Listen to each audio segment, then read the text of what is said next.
Randy, we've got a problem. What? Reality's here. He's trying to crash the party.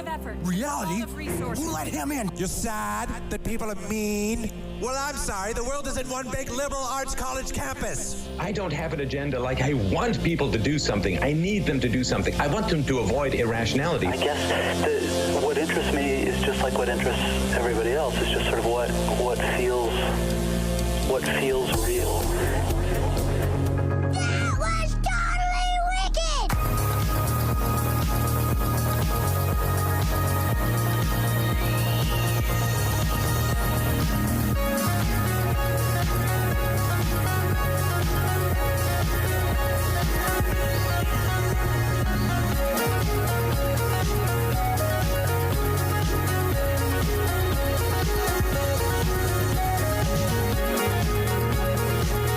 Good morning, ladies and gentlemen. Welcome back to another edition of Real News. It is 9:04 on August 14th. My name is Mr. Henry. David Shine Thompson is sitting beside me here. He'll be flying in from your left or your right. Sometimes he's up here.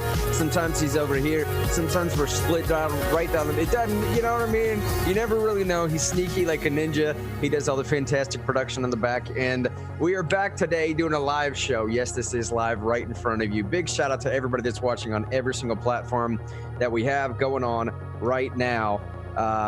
Give me just a second here, Sean. I've messed myself up. Sorry. Hey, buddy, I got the audio going in the background. I have this new webcam right now. So any audio I'm playing on my computer is also coming through doubly in my headphones. So it was like this weird talkback thing. I was just kidding. But how's everybody going? Unified Chat is up, good to go. That means if you're watching on Facebook, YouTube, Twitch, doesn't matter where you're watching this program on, I will be able to see your comments and we will be able to interact with you. Before I kick to my boy Sean, let me just make one appeal as to why I say that every single morning about the Unified Chat and everything, especially for a morning like this morning on a topic that I'm about to bring up here in just a second. You'll see in the show notes, by the way, quick plug, linked at the top of the description section every single day, regardless of where you're watching, Facebook, YouTube, doesn't matter. You'll see the Evernote link there. You see one of the things is disruption or discourse, protests in Tennessee. This is an issue that's been going on for several months. I mean, almost the end of January, beginning of February, we've been talking about this issue, whether we know it or not. And I really want to get the audience opinion and get some conversation going and really help guide this as a community conversation more than just me preaching to people or David's opinion or anybody else. I want to make this a community-driven thing because I'm pretty sure that a large contingent of folks, just people in general, are willing to sacrifice a lot of what they used to know as objective truth just to get something accomplished, and I just don't think we should make that trade-off. Either way, let's kick into my boy David Shine Thompson real quick, see how he's doing over in East Tennessee way. We were off yesterday, buddy. I was doing some door knocking. Shine was out there, man, just pounding stuff. Yeah, we were busy doing things, but that is right. The life of people who aren't without jobs. Wait, we do have jobs, right. And we're busy, you know. But thank you everybody for checking us out today. We appreciate you checking out Real News. Happy Friday, everybody! It's going to be a great weekend.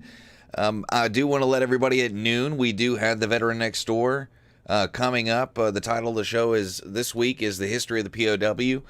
But also, if you didn't get a chance to check out last week's episode, the history of the Battle of Athens, Tennessee, all about like voter fraud and stuffing ballots and how the people rose up against that situation down in McMinn County, Tennessee. Go back to last week's video and check that out. But also, coming up at noon, live, the Veteran Next Door, the history of the POW. Looking forward to that, Mr. Henry. But also looking forward to this great show today. Yeah, man. Veteran Next Door. It's a really well-produced program, and it's a lot of fun. If you haven't checked that out, I would absolutely advise you go check that out. Hey, Greatest Audience in the Nation Appreciation segment, Greatest Audience in the Nation Appreciation segment. What that means is for the next 2 to 3 minutes here, let me know how you're doing, what you're struggling with, what books you're reading, what novels you're into, where you're at in life, you know, what philosophies are driving your worldview, that type of thing. I mean, just really let us know what you need help with. Prayers, concerns, you need good vibes thrown your way. You just need a hot meal placed on your front doorstep, something like that. We'll try our best to make this community do what it does best and get help out to you. That's what we're all about here. We're all about creating a scenario, a situation by which we can have calm, cordial dialogue. That's what I thought everyone was about. Calm, cordial dialogue and discourse so that we're going to have conversations with people that we disagree with. So that when we do have disagreements, we're making sure that we have disagreements amongst friends and neighbors, not enemies. This stuff is vitally important. Kelly said on Facebook, good Friday morning, fellow humans on this still spinning planet Earth. Well, yeah, still spinning for the time being, right? Eric said, what's up? He said, good morning from Nashville. Jonathan said, happy Friday. He knew about the Battle of Athens, apparently. And he just said, FEMA training, LOL. Hey, let me give a quick update as to what's going on with the Nashville Taxpayer Protection Act here in the Nashville area. We did some door knocking in the Antioch area yesterday. We will be out knocking doors, pounding the pavement in the Bellevue area tomorrow. And I am trying to make a little bit of a pitch here, but in all sincerity, man, this is a good time that we have. This is a really, really good time that we have doing the door knocking stuff. In part because there's one single person that I've run across so far that has been for the property tax increase. And that person so happened to also be a Metro employee. So that makes sense, right? The overwhelming majority, I'm talking 90. Give me my money! That's what it's like. 90+% of people that you run across at the doors are, one, totally fine with seeing you, and two, very, very happy. Once you get to the end of that pitch, you're saying, like, we're trying to stop the property tax increases. Oh, yeah, absolutely. Let me sign that. How many times can I sign it? Can I sign a 50? Just one, sir. Just one, but I appreciate your zeal. It's a fantastic thing. And more than anything, I just want to tell people, hey, we're out knocking doors in Bellevue tomorrow, but come be a part of this movement. Be a part of this cause. Be a part of the win at the end of the day. I can't tell you how good it feels, the sense of accomplishment that you get when this thing is on the ballot on December 5th and passes December 5th, when you can look back at yourself in the mirror or tell your friends and family or anybody. That's an awesome thing, right? I had something to do with that. It was my effort that was able to get that thing there. To literally go out there and talk to people where they're at. And I'm telling you right now, this might seem psychological, but I promise you it's not. There's a reason why Congressman Burchett told me the only way to beat some of the best politicians in this state is by breaking their legs. What he meant was meeting people at the door. I mean, you may get more people to sign the thing by sending out, 40 or 50,000 mailers, which we've done. But meeting people at the door creates a narrative in a way that even modern media cannot replicate. I promise y'all that. It creates a narrative that comes organically from one human being to another human being that they then share it with their neighbor. This happened to me yesterday. I met a person at the door. There was 2 more doors that I had to go left down, both to her left. Miss Bromley was her name. Awesome lady. Miss Bromley comes out. She starts talking to me. She likes my T-shirt. She loves what we're doing. She's actually walked this petition around her neighborhood a couple times already. She says, come next door, though. You got to meet this guy. He hasn't signed yet and I love it. And then she brought me to the next door. She brought me to 2 different households. Wow, had a fantastic right, dude? That's a cool story. Right? Grant, that's cool, man. So Yeah, you knocked man. on someone's door, and they're like, wow, I love this issue, and they just kept going along down the street with you. She just kept going, and she introduced me. Here's my neighbor such and such. Here's my neighbor such and such. Miss such and such. You got to sign this thing. She was making a pitch for me at that point, right? Hey, it's really great to know that, we got excited about this issue, and we were right to get excited about it because the people are excited about it. Excited about stopping, not excited about having the property tax, but excited about stopping it and preventing future giant increases like that in the future. That's fantastic that people are on fire for that. Good for them. So, forgoodgovernment.com, number 4goodgovernment.com. Let's just dive straight into the local stories. And this is a local story to Tennessee to start with. But this topic, I actually haven't prefaced Shine much with this. There's about a 10-minute video that I want to play the entirety of. So give me some time here. About 10 minutes of this show. Okay, all right. It's about 10 minutes this show is going to be taken up by this long rant by Representative John DeBerry, but I think it just hits home. Here is what the headline starts with. So as of Wednesday night, going into Thursday morning, this is the Fox 17 headline you saw in Nashville. Now, again, keep in mind, this is a Nashville-specific topic for right now. However, this is something, this mentality, these issues, this thought, it doesn't matter. This has been taking over almost every single city or every single conversation. There's some weird underlying current of this idea going on across the nation right now. The headline for today, disruption or discourse, protests in Tennessee. Which ones are you going to support? Discourse as it used to be, changing hearts and minds. Fellow man takes a long time to happen, though. Really does. Or just pure disruption. Here's the headline for Fox 17. More than a dozen arrested at Tennessee Capitol. Some handcuffed themselves to railings. Now, the reason why they did this, obviously, is because on Wednesday night, they were voting on what these new protest laws were going to be in Tennessee. And we gave you all updates on that a while ago. Quick TLDR. Yes, all three of those pieces of legislation that we talked about on Monday, all three of those passed in this special session. You have the COVID-19 liability protections for businesses, telemedicine expansion, and the new update to protests. A new update to protest, meaning, they're going to focus a little bit more on violent crime. They're going to crack down a little bit more. If you camp on this property overnight, it's going to be turned into a federal charge with mandatory minimums carrying with it, all this stuff, right? A lot of stuff that I didn't necessarily agree with, but that's not the point of this morning.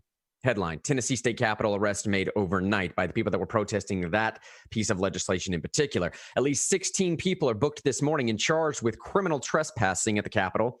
Other charges including resisting arrest and being under the influence of an intoxicant. These charges are misdemeanors. According to the affidavits, the protesters were reportedly given several warnings just before 11 p.m. Wednesday that the grounds would be closing. While many left, some handcuffed themselves to a railing at the top of that particular area. Capitol grounds were closed between 11 p.m. and 8 a.m. Now, it's a weird way to introduce where we're going here, but look, I know many of you are feeling frustrated right now. Many of you are feeling lost, disenfranchised, abandoned by a system that would, that you wanted to place even some semblance of hope and trust in. I get that. I know you're feeling betrayed by seemingly feckless local and state leadership.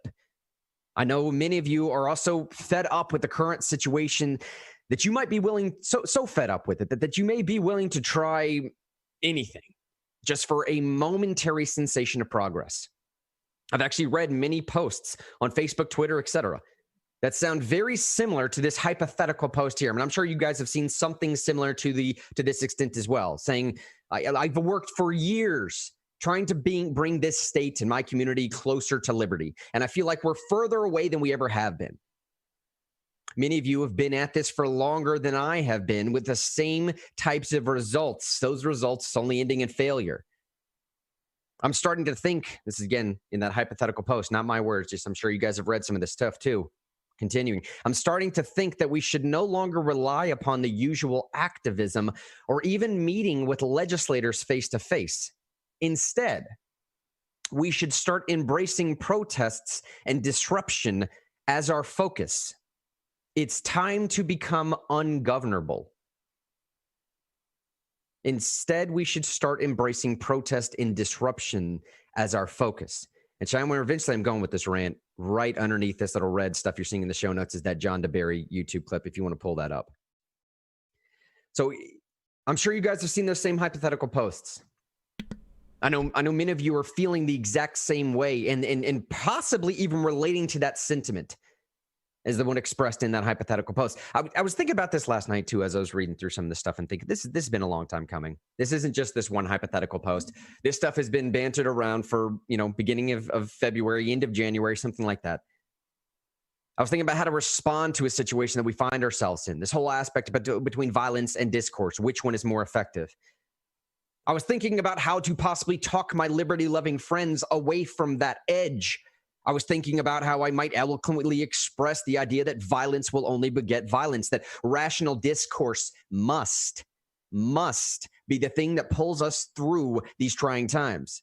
I was thinking that giving into our tribal tendencies will only lead to further division that will encamp all of us with ideologies and organizations that we are not ready to associate with and never meant to represent in the first place. And as I was thinking about all these things, I kind of stumbled across this speech from Representative John DeBerry.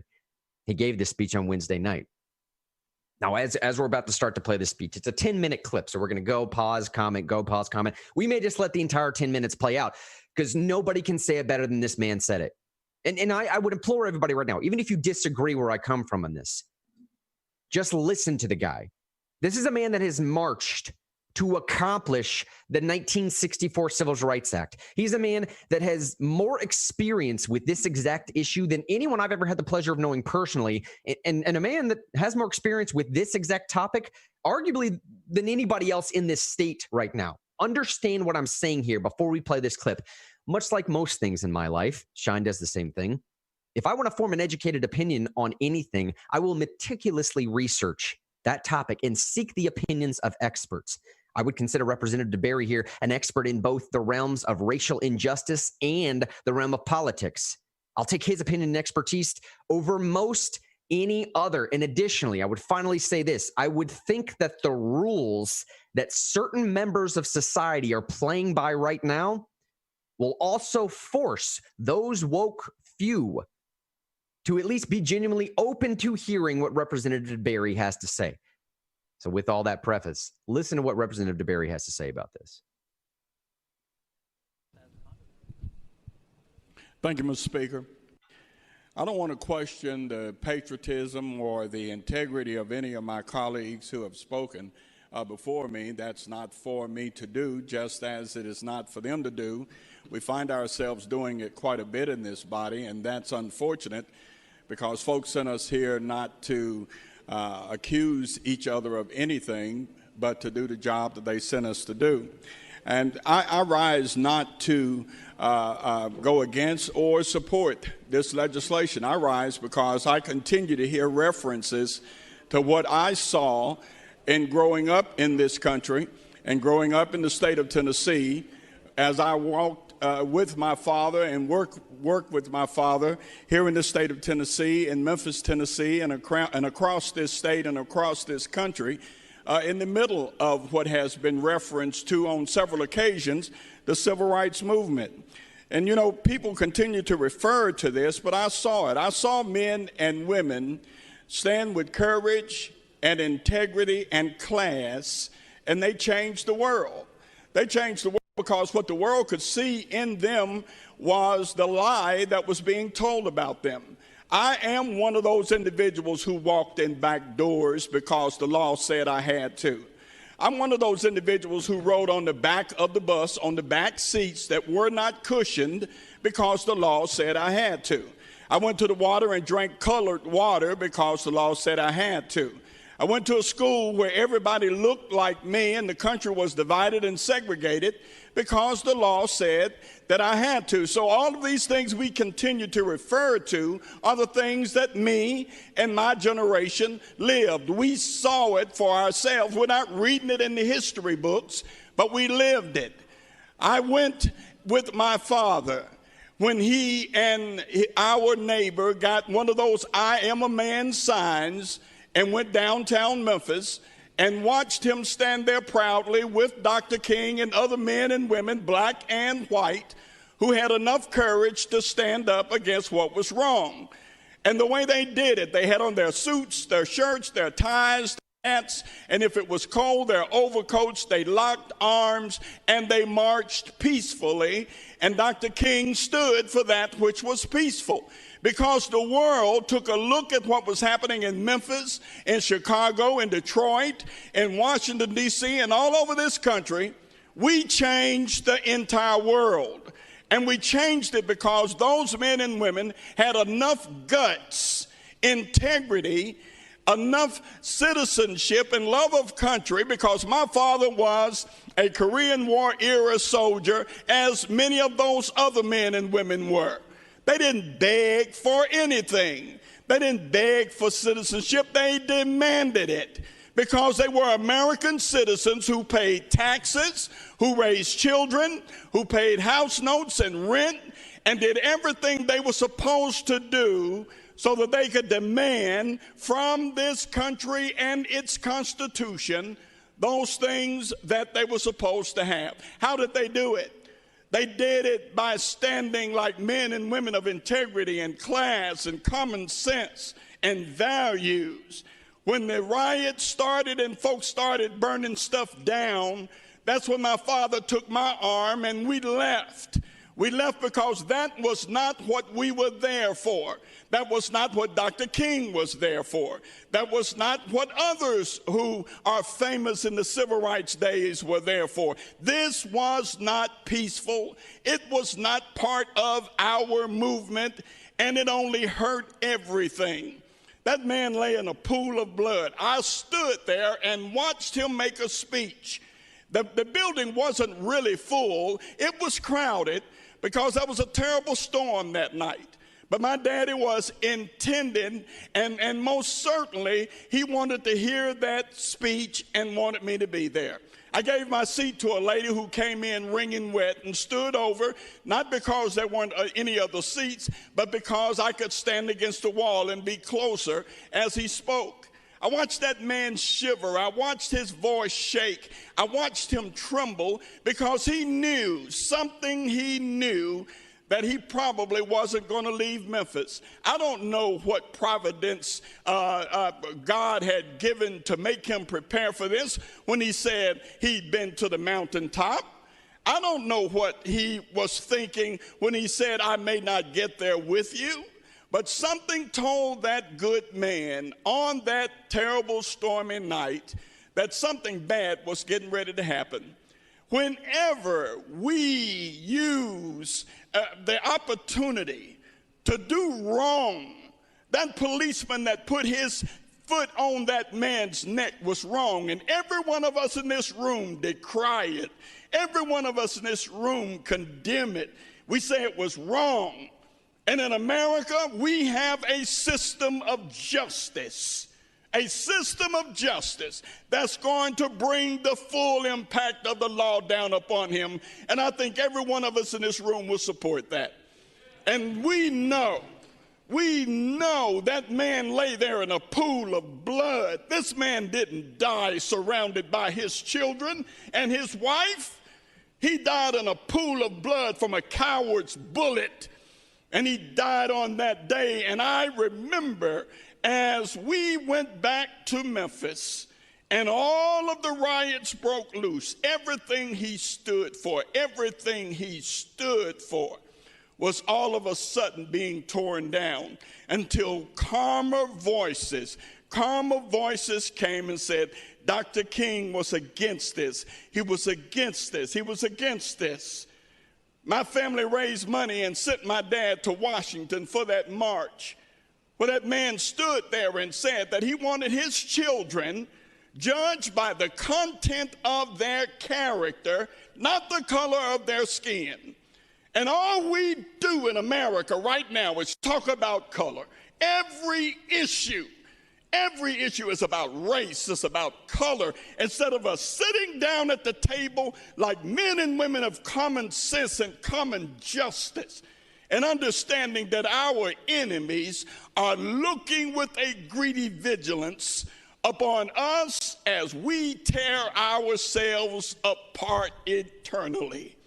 They have been watching us for 50 years, preparing step by step by step by step for us to kill ourselves. And I may not be back here next year. And I'm sure everything I say is going to be misconstrued and misquoted and used against me in November. Fine, because I stand for my father's legacy. I stand for the men and women who acted like they had some sense and some courage and changed this country by being men and women who stood for something. If we don't start standing for something, don't you know that the people who are looking at what's happening in Washington, in Detroit, in Portland, and Seattle, they're getting emboldened because we act like a bunch of punks, too frightened to stand up and protect our own stuff. You tell me that somebody got the right to tear down property that Tennessee taxpayers paid for? That American taxpayers paid for, and somebody has the right to destroy it, deface it, and tear it down? What kind of people have we become that we can't protect our own stuff? And when the heroes are those who violate the law, our police chief in Memphis, Tennessee, when they shut the bridge down between Memphis and Arkansas, our police chief walked up there because it was a peaceful protest, even though they had shut down that bridge. He walked up there, he talked to the protesters, he let them know that they had a right to protest, and after a while he walked them all off the bridge. Because they conducted themselves properly, he conducted himself properly, and there was no one harmed on that evening. Peaceful protests ends peacefully. Anarchy ends in chaos. And what we see happening right now, any of us with any common sense whatsoever, know that what we see is not peaceful. So we can continue to fool ourselves and mix with words and use rhetoric and public relations in order to frost this stuff over and put a nice picture on what we see that is frightening. I have a nephew who is a policeman who talked about getting attacked the other night. You're telling me that somebody has the right to throw feces and urine in the face of those that we as taxpayers pay to protect us, and that's okay? What has happened to us? If we don't get this right now, I've got grandchildren. I don't want to see the country we're going to have 5, 10, 15, 20 years from now.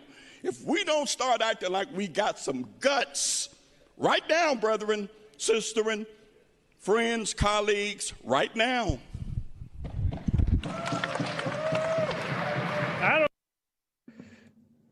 Kelly said in Facebook just a second ago, may these powerful words be a blessing to everyone who hears this message. You look, and you hear Representative Barry's words, and I find myself getting a little bit choked up because he's correct when he says if we don't get this right now, the implications coupled with this severity of everything else that's going on right now.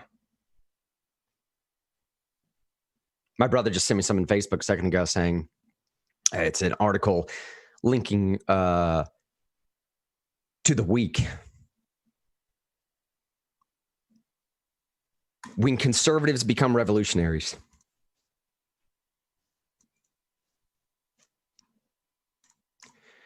I'm sorry, Sean, you want to give some commentary?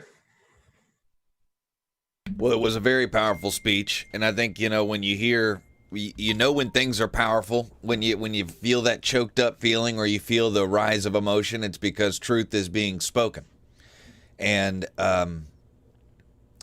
too often we relegate things in the material world to the idea of truth, like that is a cup or that is a dog, that is truth. But truth is so much more complicated than that. Real truth elicits an emotional reaction. Real truth makes you want to stand up and cheer. It's like when someone hits a 3-point shot from 2 feet behind the line, or when someone in the last inning hits a home run and wins the baseball game. It's that kind of feeling. And that was a slam dunk. That was a home run. That was a grand slam. I would venture to say that chamber has not experienced a great speech like that in a long time, that had the relevance and meaning that speech had, and the applicable truth about the commentary about what's going on in the lives of the people of the state of Tennessee. Yeah, man. And look, sorry about getting emotional about that, y'all, honestly. Don't be sorry about it. I'm sure I would feel in the same way, and I'm sure everyone else in the chat's feeling the same way. That was a real speech. One of the most real speeches I've heard by a politician in my lifetime. In fact, that is the most real speech I've heard anyone give about what we've been experiencing over the past 5 months. Right. The most real thing I've heard anyone say. And you want to know where I'm coming from, honestly? I think a lot of people are watching this now and thinking that Mr. Henry's about to go into some tirade about these leftist kooks or Democrats. Bro, I'm speaking to my libertarian friends. I'm not going to hide that. I'm speaking to my conservative brethren. I'm not going to hide that. John DeBerry is a Democrat that just got kicked out of the Democrat Party. This is across the board a problem. This type of volatility is unsustainable. And I say this all the time. We are not designed as a human species to take this type of trash for too long. And part of the reason why I get emotional about that is because I feel like it's been sort of real news, the mission statement, the motto, the purpose that Shine and I have and this whole community has in everything that we touch, right? I use this analogy a lot, as a little droplet of water can turn into a small ripple, and a small ripple can turn into a wave, and a wave can turn into a tidal wave of force. I think it is our calling, all of us, every single person that watches this right now, to quell some of all of this. When John DeBerry said a second ago, when Representative DeBerry said a second ago, if we don't get this right now, the implications are everlasting almost. Coupled on top of everything else we have going on right now, it is a pressure cooker out there. We are in a chamber currently where we are starting to develop false realities, hypotheticals that have nothing to do based in reality. And we are acting upon that. We are creating monsters and beasts on the other side that do not exist. And we are acting upon these falsehoods and foregoing all logic, all discourse, all rationality. We, yes, I do mean the term we. Every single one of us is better than that. And you see what I'm saying? Like, part of the reason why I'm getting upset about it is because I can empathize so strongly with the feeling to just go out and be disruptive. That's why I'm getting emotional about it, because I feel like Sean and I and everyone in this community has put so much time into doing the opposite of where we are right now. When I read Facebook posts like I read a second ago, when I come across this thing, it's like, well, maybe we should just stop with the whole, have a conversation about it. Maybe we should just start disrupting everything. I'm thinking, I get it, man. I get it. I do. Right? I mean, I've been working hard at this, devoting the majority of my adult life into doing something proper in this realm. And I just don't see anything coming from it either. I can completely not just sympathize, but directly empathize with that choice. Well, here's. Can I say one more thing, Grant? I hate to interrupt you. No, but dude, absolutely you can. I'm holding this new. I got my latest thing of the Epoch Times. There's a picture here of someone throwing a Molotov cocktail at a building. And the headline says, "Violence and anarchy reign in Portland. No end in sight as rioters call for revolution and feds struggle to contain violence." I don't want that happening in Nashville. I mean, you're kind of talking about the more broader thing. I want to talk more specific. I mean, and I want to keep talking about what you're talking about, but I want to throw in there also one of the specific things that John DeBerry pointed out is we can't save Portland and Seattle and DC and Chicago and New York. Don't have the ability to do that. But that General Assembly is a responsibility for the state of Tennessee. And he's right. And it's not rhetorical. If we don't toughen up, and I don't mean being mean. I don't mean like go around like dominating people, but justice, punishing people for breaking laws. If we do not step up and say this is our stuff, this is what the Tennessee taxpayers paid for, and you don't get to just, sorry for the language, you don't get to pee and poop on it and light it on fire. You don't get to do that. That's not your right. That is not society. That is not the way that we want to live. And then enforce that.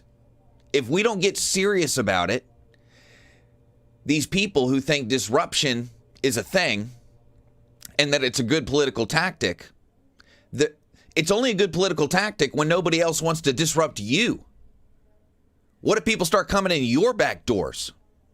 What if people come to your house, disruptors? And I don't mind saying it too. Yeah, you libertarians. We all know that the Black Lives Matter people and the people on the far left, I mean, not even all the Black Lives Matter people, a small percentage of them. And then a bunch of these woke people. We know them. But these people who are on the fence, like, man, maybe we should make our tactics the disruptive burning and peeing and pooping type. Maybe that should be our tactics. It only works when no one else is doing it. What if they start doing it to you? What if the government says, I see your ante and I'm going to add my bet? What if they call your bluff? And the government starts disrupting you. These people don't understand. You're not going to change the government. You're going to change society and make everyone into monsters that look just like you, just to fight you. And that's what the danger I think that John DeBerry was alluding to. I know I'm adding some words in there. I'd love to hear the feedback from everybody, see if I'm adding in something false. But that's the scary world we could enter. It's not that these people are just going to railroad everybody and everybody take over. It would be a big mess. It would be chaos because people don't just sit and get railroaded. Tennessee General Assembly isn't going to sit there and let, 500 people pee and poop and burn the Capitol. There would be a response.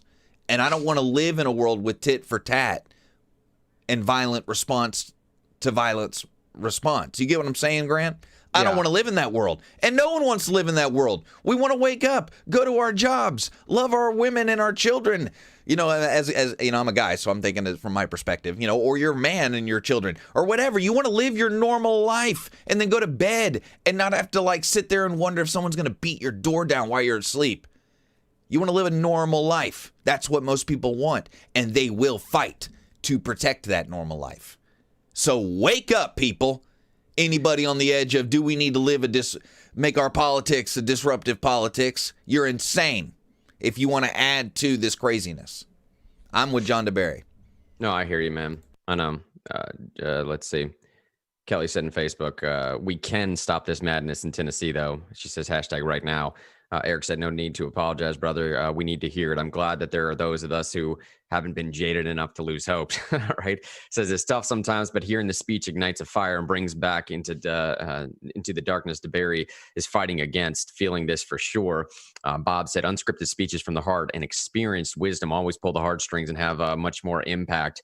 Jessica said empathy is such a curse. And yeah, and Judy just said that that's the kind of speeches we heard during the 60s. And yes, they changed the world. BLM has no clue or is just ignoring it. I mean, that's what I'm talking about, man. Like either way, what Judy just said is what I'm talking about. And what gets me so disheartened. I mean, either way you look at these actions, it's going to change the world. What Judy meant is that there's rational, reasonable dialogue, kindness, love, compassion, speaking truth into another person and allowing that seed of truth to foster organically in that person and change their mind genuinely at the core. That will change the world positively. Now, the other stuff is going to change the world, guaranteed. It just won't be positively.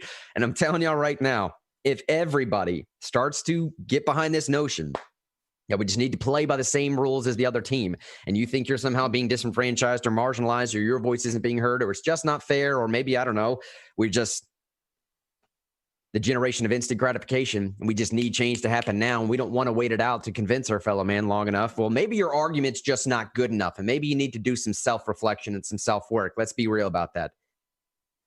If you can't reasonably convince your fellow man, I don't think forcing them is going to actually change their mind. If you are actually after, in a rhetorical sense, by way of rhetoric, I mean, persuading another human being.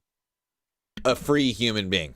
A free human being. Yeah. If you want to dominate them and make them do whatever you want, that's a whole totally different thing. But if you want to convince a free person to think like you, it takes work.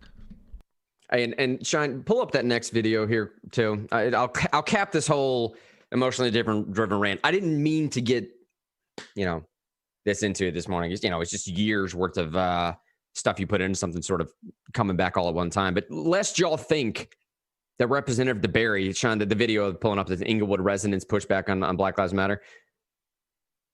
Lest you think that this viewpoint that Representative DeBerry has is just his own. And understand, again, one more time where I'm coming from. I'm deploring all of it on both sides, but primarily I'm talking to my liberty-loving friends, libertarians, conservatives, whatever you consider yourself, that are considering playing the same game as the left. I'm telling you now, I'm pleading with you, do not do that. Do not do that. You may lose every single argument you have for the next months going forward, but I promise you, if you stick it out long enough, I promise you that will pay the true dividends. Lest you think it's just Representative DeBerry, Sean, go ahead and play this next clip. These are Inglewood residents talking about pushing back on Black Lives Matters. They want them out of their neighborhood in Inglewood. Play this clip. Organizers of a rally at the 7th District in Inglewood met some resistance last night from the community. Black Lives Matter Chicago called for a rally at the police station on 63rd Street, but some Inglewood residents pushed back on what they saw as an intrusion. I'm not pro-police, but if I have a working relationship with the few good police we have, then don't disrupt that. If you're going to do something, do it right. And you put other people's lives at risk when you come into neighborhoods. You don't know the dynamics. Today, some of the residents who were at the 7th District last night explained they demand transparency and accountability from the police regarding a police shooting Sunday in Inglewood. And long before that, they have been working in their community to improve relations with police and conditions for residents. If that's your interest to come in and antagonize the police that work in our district, that some of us have a working relationship with, Take your fight to 35th in Michigan, where their bosses are. Today, 7th District leadership shared appreciation for the community's support. The good citizens and the good community members of Englewood stepped up and said, we're not going to allow more chaos in our neighborhood. We all have a common goal of keeping the community safe. You know, we're on different sets of tracks, but we're headed the same direction. The spokesperson for Black Lives Matter Chicago tells me within the organization there are members from Englewood, but she acknowledges there is tension between some community organizers. To all the young people that's, trying to, speak for change, I say continue to do so, but make sure it's authentic. While differences in approach exist, all those at last night's gathering are watching closely to see the outcome of Sunday's shooting investigation. In Englewood, Leah Hope, ABC 7 Eyewitness News. Man, hey, if you like that video, be sure to subscribe. We did. We loved that video. We loved it. We're going to subscribe to your YouTube channel, I promise. No, we're not. No, we're not. I think the thing that hit me there is, for all those that want to speak to change, continue to do so. Just make sure it's authentic. Just make sure you're not just burning stuff just to burn something, man. Make sure you're actually getting something accomplished. And I want to cap this whole show. Might not be the best way to do it, but at least just with something that I understand. This next story, child well-being check toolkit. I understand when people hear stories like this. These are the kinds of stories, when I was talking about feckless leadership before, these are the kinds of stories that if you just look on the surface level, don't research too much into, if you're not really sure where people are coming from, if you don't know the reasons behind it or whatever, these kinds of stories is what's hitting conservatives right now, okay? We can't go to church anymore. We can't assemble. We can't speak the way we want to. We can't express our opinions on anything lest we get canceled. If we get canceled, we get ostracized, not just from our social group, our friends group, possibly even our family. We don't have a job anymore. We can't afford anything for our families anymore, but they already might have ostracized us because of something we said. Conservatives are feeling, in some sense, a bit woe is me, a bit the plight is on me, a bit this sense of the silent majority, a bit of whatever you want to call it, I don't care. And then you get one more thing thrown on top of this.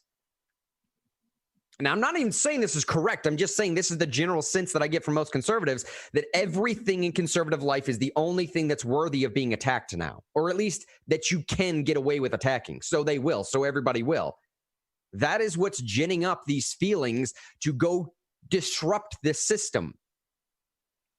Because a lot of these people that lean conservative, libertarian, or whatever else are now saying that I feel justified in disruption because nothing's going my way. Child well-being check toolkit. Now, Sean, if you click on that first link, nothing's going to come up, and that's actually part of the story. You can actually show them the screen if you want to of what comes up when you click on it. It's just a redirect. Part of the story is if you actually click on that second link, Sean, it's the Facebook, I guess it was Richard or somebody was smart enough to actually take a screenshot of what the initial pitch for this child well-being check toolkit was.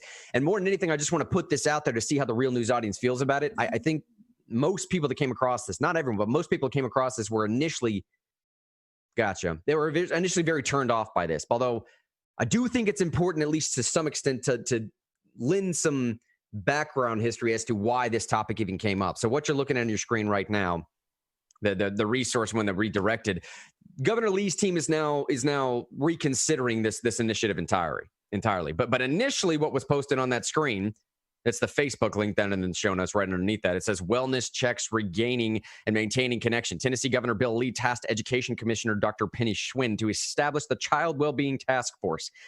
You probably shouldn't call it a task force. That's just my opinion of the marketing. Whatever, we'll continue. With the goal of ensuring that the needs of Tennessee children are met during and after extended periods away from school and to empower local communities to meaningfully engage in ways that support child well-being.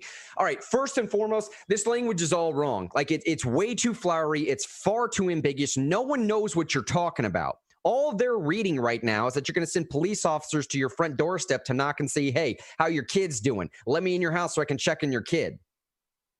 And most parents across the state are going to say, dude, get out of here. What are you doing? Get out of my property. Go. Be gone. It's far too ambiguous language going on. One charge of the task force was to establish a guidance document to ensure all children are checked in on identifying needs and developing a plan to respond to those needs. What needs? What does that mean? I don't know what that means. I could presume, or rather assume, I could assume as to what you're implying, but I don't know. Governor Lee and Commissioner Schwinn have communicated the necessity of checking in on all Tennessee children by encouraging child well-being checks.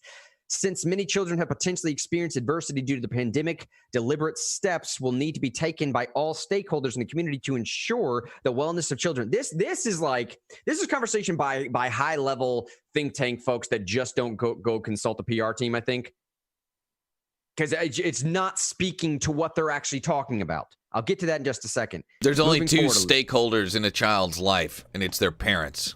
Right.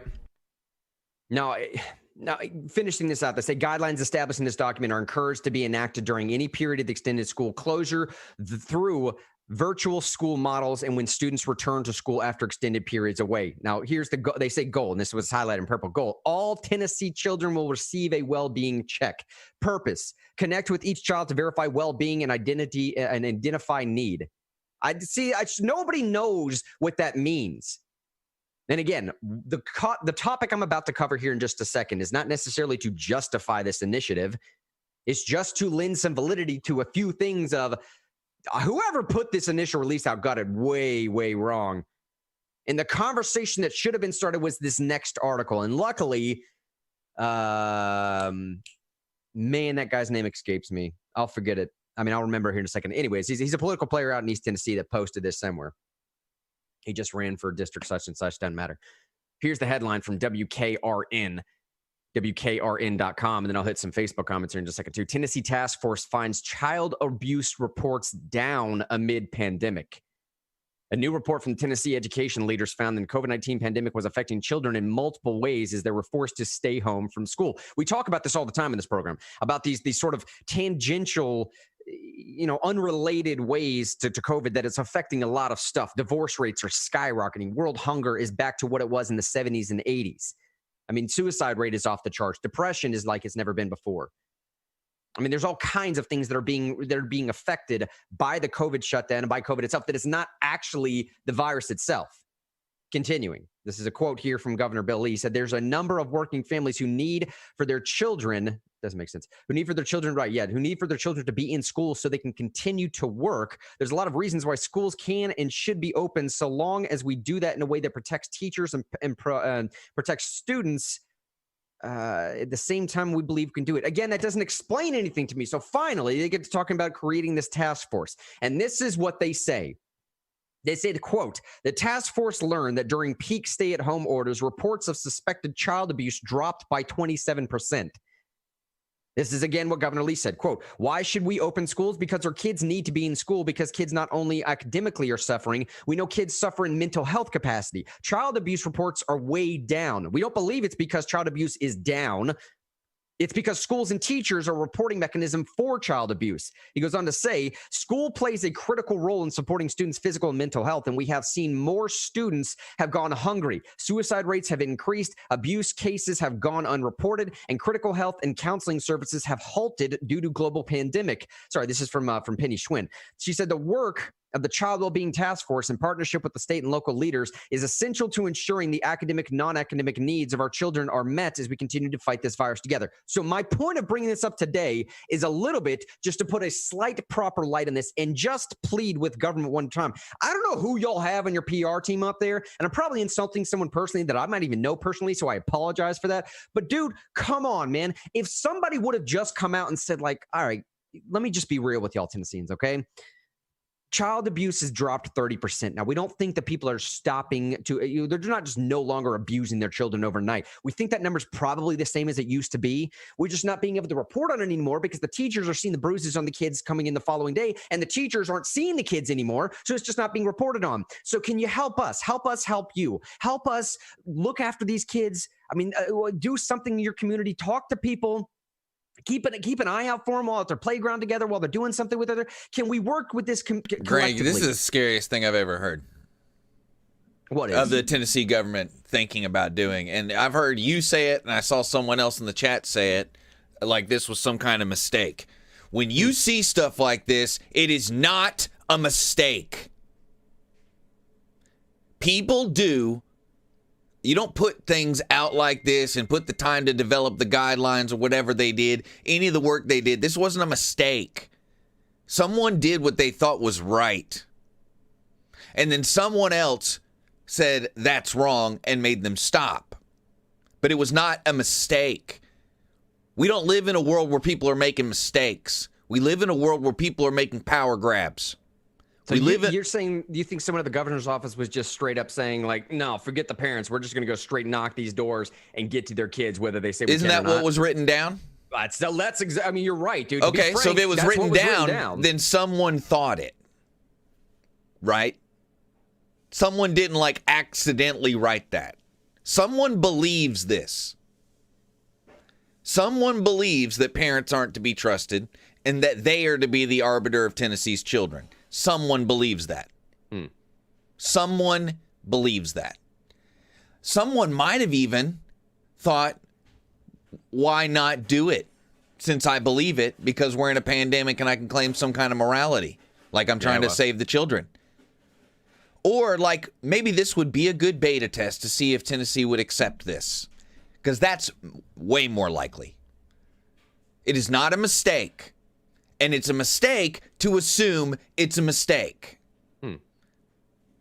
It's way more likely that someone really believes this, knew that this could possibly happen, but maybe it would just go through.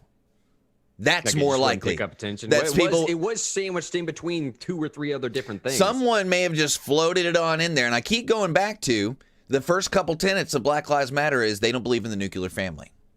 They believe that the community should raise kids. That is where this is coming from. This is intersectionalism. This is woke theology. This is not just some idea someone had. This is based on theology that parents shouldn't raise kids. Communities should raise kids. The government should raise kids. It's their theology. It's not a mistake. I mean, how long have certain right-leaning radio hosts been telling you? For 20 years, they've been telling you that eventually the police are going to knock on your door and ask for your kids. And I won't go any further. Why would they be coming to your door? And remember that story in Germany where the police for 30 years, they were going to people's doors, asking them for their kids, taking them away from parents and putting them with people who would abuse them? For 30 years, they were doing that in Germany. They just got caught last year. You can't have a system like that unless you allow things like this. It's not a mistake. Someone may have gotten in trouble, but they need to be fired. I want to know who they are. I think they may have been fired, actually. Good. I hope they never work in Tennessee government again. Go back wherever they came from. But hold on, I'll get Richard here just a second. Hang on just a second, everybody. Hey, Richard, call me on the Google Voice line. I'll get you back in just a second. Hey, I had to hang up on Richard. Richard's going to call in and give us his opinion here in just a second, too. Google Voice line, by the way, Sean, if you can put that up on the screen, 615-807-0619, 615-807-0619, 615-807-0619. Sean's going to throw that up on the screen here in just a second. Jessica just said in Facebook, she said, I can't speak on any of this. My state and children always end badly. Kelly said, nope, not a mistake. They are coming for our children. That's what the document says. Who gets to determine if I'm a good parent or my child is safe and healthy? Jonathan said he's also confident that someone that person that put that up may not be a member of the Tennessee government anymore. He says he's not saying it's a mistake. He's just saying it was highly unapproved and oversight took care of it. Jessica just said, the Pennsylvania CPS did this and was caught maybe 5 years ago and just got in trouble last year. Again, Richard, he apparently had some sort of insight as to what was actually happening here. Shauna put that number up on the screen, 615. It's up right now. Gotcha. Yeah. Richard, check that number. Give me a call. We'll get you on here. And look, the last thing I want to bring up on this, man, and part of where I'm thinking maybe this just wasn't an oversight thing. Maybe someone, Richard's calling in right now. Hang on. Oh, I put it up on the wrong thing. I'll get it here in just a second. It's all good, Grant. Computer. No worries. Pull up that comment from Representative Zachary. You got it. Pulling it up right now. Yeah, and as he's pulling that up, Richard, I pulled up my Google Voice in the wrong computer, so I'm pulling it up right now. Call me on it now, 615-807-0619. I got everything good to go. We'll be able to hear you. Now he's coming back. What you're seeing, yes, allow. Here, I'll read this for I'll read this for everybody while you're getting that phone call set up, Grant. This is from Representative Jason Zachary, posted, I guess, not too long ago on Facebook. Tennessee well-being checks document.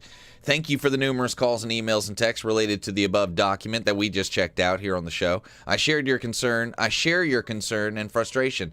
The language and suggestions within the document are unacceptable to you and me. I have talked to the DOE and the governor's team. While way off base, the document was only a recommendation or suggestion. It has already been taken down, and the new document will be issued that reflects the actual intent, which was to help families. Knox County, your engagement is truly appreciated. Please spread the word.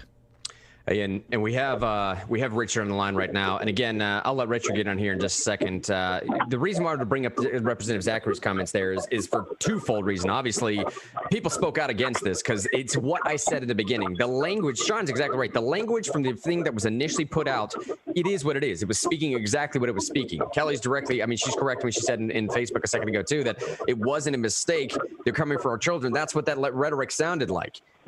Giving a bit of the doubt a little bit, because that story that I pulled from WKRN, that was actually cited about 2 or 3 weeks ago when they were just starting to develop the conversation of this. It seemed as if one of the initial, I mean, some of the impetus they were having. Gotcha. We'll go to Richard right now. Hey, Richard, what's on your mind, buddy? How you doing? I am well. I just want to make a point. If you didn't see the post, this comes from a CDC grant. So John Reagan supposedly is looking up to see how the grant was obtained, who filed it, and did all that. Now, some people were posting, I saw yesterday, about the article where Bill Gates actually met with Bill Lee back in the spring when the virus started. So what this looks like, and I'm not saying what it is, this looks like Bill Gates said, you probably want to implement this plan. That's what it looks like. That would be incredible. Incredible in a bad way, obviously. And that's what people were saying on, social media, different sources and things like that. So, yeah, I mean, if that is what happened, things need to be taken, I would say impeach the governor on that if that's what actually happened. Man. All right, here, Sean, what do you think, man? Richard, by the way, buddy, thanks so much for the call. We'll get to let Sean get some commentary there. We'll talk to you soon, buddy. Okay, we'll see you. What do you think about that, man? I mean, would you take it as far as impeaching governor if it is true that there were some conversations, CDC or otherwise, that Bill Gates came down and said, like, hey, man, let's start looking into houses?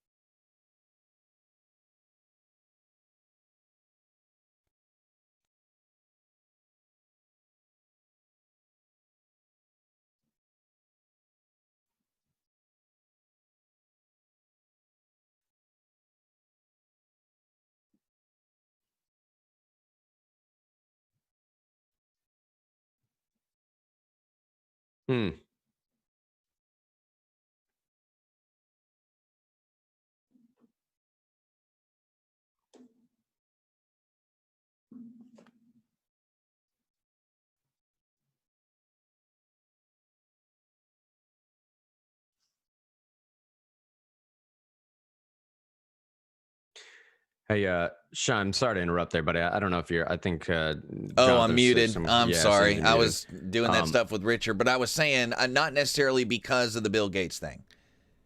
No, not because powerful people lobby our governor and our legislators and our mayors and district attorneys and stuff like that all the time. It's a pretty normal thing, and it's part of people's First Amendment. You're allowed to, just like I'm allowed to. If Bill Lee would take a meeting with me and I could talk to him about policy, I would do it any day. So not necessarily because of that, but this language and the things that this language represents, it is at the heart of the woke theology. The heart of the woke theology, the reason they spend so much time about on gender, is really, in my opinion, at the heart of it is about separating kids from their parents. It's about making the state the highest authority over the parents. It's like you only get to be a parent if you follow this strict, narrow deal here. And I would say that if whoever wrote this, it was a high-level advisor and was not fired, that really makes me, it makes me more than not want to vote for Bill Lee in the future. It maybe makes me think about campaigning against him, but I don't know if anything in there is an impeachable act. Well, see, people bring up bad ideas all the time. It's not an impeachable act to bring up a bad idea. Well, sort of, man, but this is such a bad idea. I mean, it's such a bad idea on its face. If you just have a conversation about the fact that, like, hey, man, there might be some child abuse going on that we're not getting word of, and how can we do a better job at staying vigilant about that as a community? I think every single person that would hear that as a proposal would say, yeah, it's not a bad idea. Okay, I get that. I understand that. There might be child abuse going on. As a community, we should probably stay vigilant and make sure we keep an eye out for anything like that that's going on. If the conversation started that way, I'm wondering at what point it got so off the rails as to a full-on child by child. I mean, like, where's the language that we have this pulled up? I'll check it here in just a second. I mean, the language literally was every child in Tennessee will be checked. Here it is. All Tennessee children will receive a well-being check. I'm not sure how it went so far off the rails that we went from a community sort of watch to make sure that we're protecting our children, the innocence of our children, to now every single child in the state, regardless of good parent, bad parent, is going to be checked and your house is going to be invaded type thing. And I wonder, maybe we'll end the program with this as we're on our way out and hit some Facebook comments. What do y'all think? Do you think that Bill Gates, goodness gracious, do you think Bill Lee was in on this? Do you think it was part of his motivation? Do you think the Lee administration or the Lee team had something to do with this type of like severe overarching language? You get what I'm saying? Or was it something where, I don't know, some intern took some language and just took some I don't know, he just went off the rails with it? Was there oversight? Was it just negligence going through? Or was there some real purpose behind the Lee administration? I know there might have been purpose behind whoever pinned this, whoever termed this out. But the Lee administration itself, ultimately, it's all going to fall on their responsibility. Don't get me wrong. But I'm wondering, how much do you think that Penny Schwinn and Lee personally were involved in this type of decision-making? And honestly, maybe it doesn't even matter, Shine. It right? doesn't. I mean, it's out there now. Well, let me say this too. This is why this emergency situation has to end as soon as possible. Where the governor can make edicts and legislation. It's got to stop. It's the thing, like, you know, like, it's bringing the worst people. When you put all the power in one place, people know where to go to lobby. You get what I'm saying?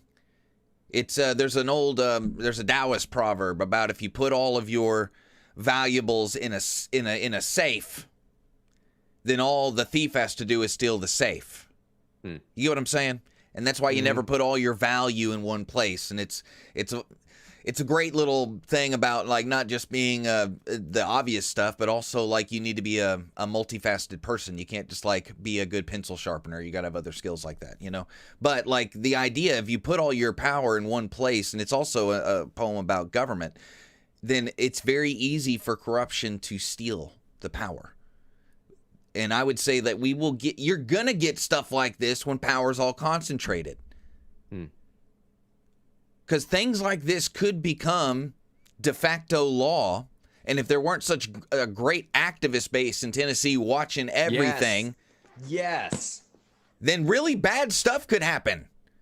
This is a symptom of the fact that because of this emergency, we've entrusted all the power in the executive. Yeah. Because if somebody proposed a bill like this, they wouldn't even do it. They wouldn't even propose a bill like this in the legislature. Right. But this is why we got to get out of this emergency situation. You can say health and safety and justify just about anything.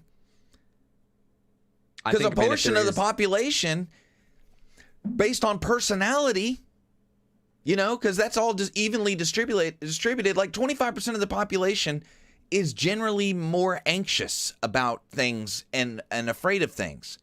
Like a huge chunk.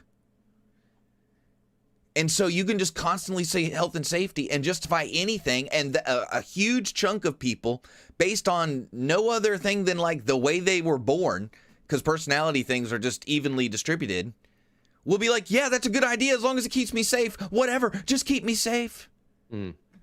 We got to get out of this emergency situation. It is bad for us. And I just don't see a lot of good coming from it. And all I see is stuff like this. Like, let's make a rule where everybody's kids can be looked at. Weird. Weird. Weird. Weird. And I think you're dead on right. If there's any silver lining to this entire story, it is just that thank goodness Tennessee has such a strong, aware activist base. Now, it may not be a lot of us. There may not be a lot of us, and there's not a lot of us, at least comparatively speaking to other states. Tennessee does not have great voter turnout. But those folks that do turn out, those folks that do pay attention, this community right here in particular, some of the best that I've ever known, man, do they know it, and they know it all. They know absolutely all of it. I mean, I could go down from just the last couple of comments and tell you person by person by person the expertise they have. Kelly, the amount of information she's brought to us. Eric, every single time we talk about some awesome, story, he's pointing us in a different direction every single time. Some new line of research we haven't looked about. Jonathan talking about the local knowledge that he has. I mean, every single person that listens to this program, it doesn't matter, is absolutely plugged in and well informed. I suppose that might be the silver line of the story is like, thank goodness for the plugged in folks in Tennessee that said something about this, because it looks like, or so says Representative Zachary, something's going to be done about this. But the real unfortunate thing, I think, is exactly what Sean's been hitting on this entire little segment here, that, okay, something's going to be done about it after the fact, but how in the fill in the blank did we get here? Goodness me, man. How did Governor Lee's team put something out like this? Nobody questioned it along the entire time. And if nobody would have questioned it, if nobody would have picked up on any of this stuff, it would have just been enacted, and now we're sitting here with it, or the cop shows up to your doorstep? I mean, I don't know. Jonathan said in Facebook here, he said, the state of emergency ends on the 29th, 15 days from now. Kelly said, likely we will never know, meaning when I was asking that question before, if Lee himself or Penny Schwinn had any knowledge of this type of rhetoric that was put out to begin with, if they were overseeing that, or if they approved it, or if it went by them at all, or maybe they actually had a hand in developing it this particular way. Kelly said, likely we'll never know. I think she's right.